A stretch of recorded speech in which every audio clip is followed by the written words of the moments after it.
Filosofi Pemikiran Ki Hajar Dewantara. Demonstrasi kontekstual modul 1.1.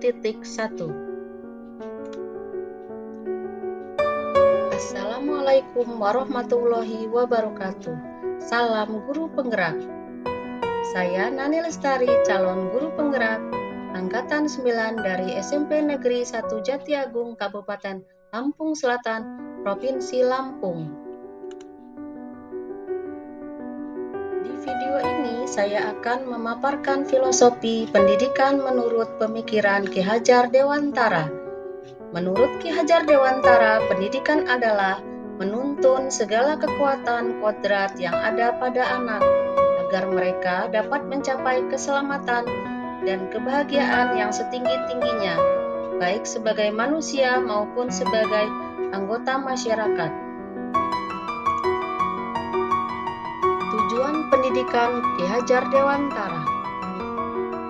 1. Pendidikan sebagai tempat persemaian benih-benih kebudayaan dalam masyarakat, yang artinya bahwa untuk menciptakan manusia Indonesia yang beradab, maka salah satu kunci untuk mewujudkannya yaitu melalui pendidikan, karena pendidikan dapat menjadi ruang berlatih, wadah bertumbuh kembangnya nilai-nilai kemanusiaan yang dapat diteruskan atau diwariskan.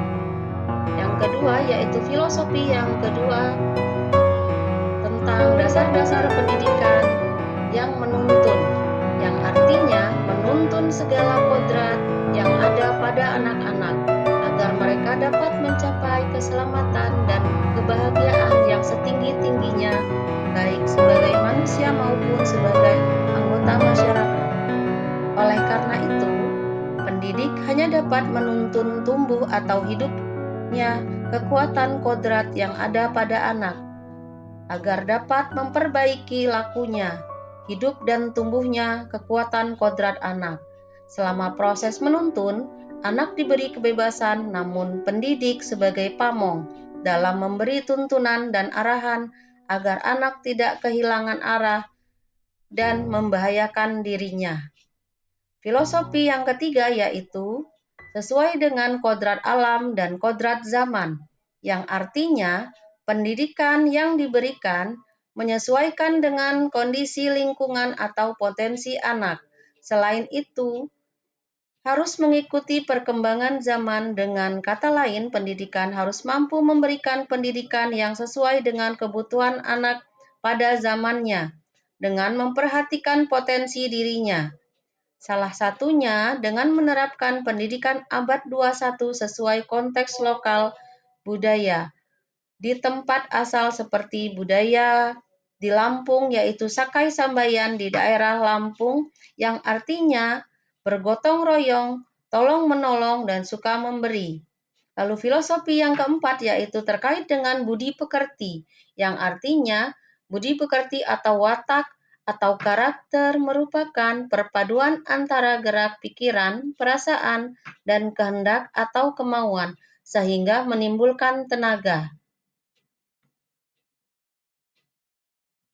Proses pendidikan Ki Hajar Dewantara di sini menekankan 3 hal utama, yaitu melatih panca indera, kehalusan budi pekerti, dan kecerdasan.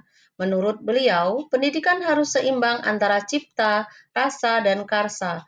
Pengembangan karakter atau budi pekerti tidak dapat tercipta begitu saja, tetapi harus melalui pembiasaan-pembiasaan baik di lingkungan sekolah, lingkungan keluarga, maupun lingkungan masyarakatnya. Selanjutnya, peran guru sebagai pendidik harus mengarah pada trilogi pendidikan Ki Hajar Dewantara, yaitu Ingarsa Sung Tulada, Ing Madya Mangun Karsa, Tut Wuri Handayani.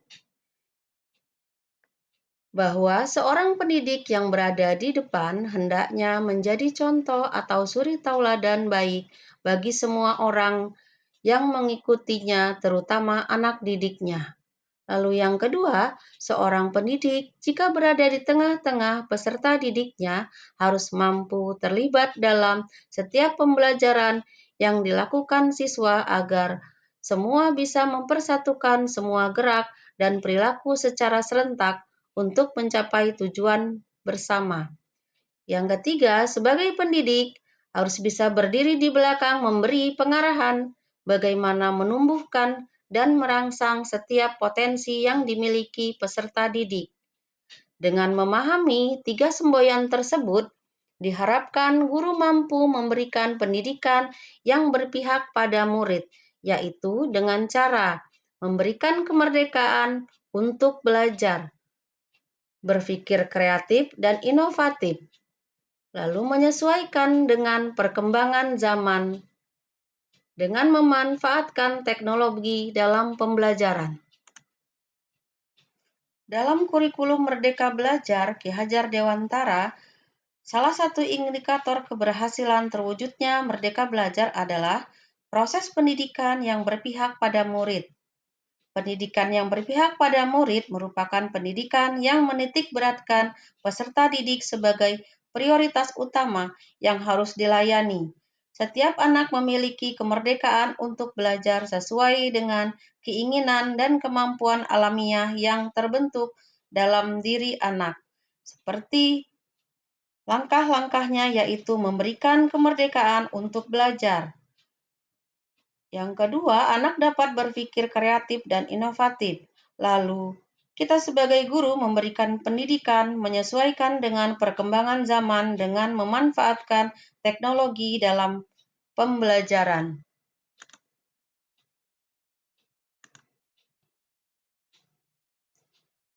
Jadi, kita sebagai guru haruslah bisa menjadi pendidik yang bisa menuntun murid dan menjadi guru inspiratif dan memiliki kepribadian yang menarik sehingga dapat menstimulasi siswa untuk mengembangkan potensi diri, menumbuhkan kesadaran pada diri siswa. Demikianlah pemaparan filosofi pemikiran Ki Hajar Dewantara. Semoga dapat bermanfaat dan saya ucapkan terima kasih. Wassalamualaikum warahmatullahi wabarakatuh.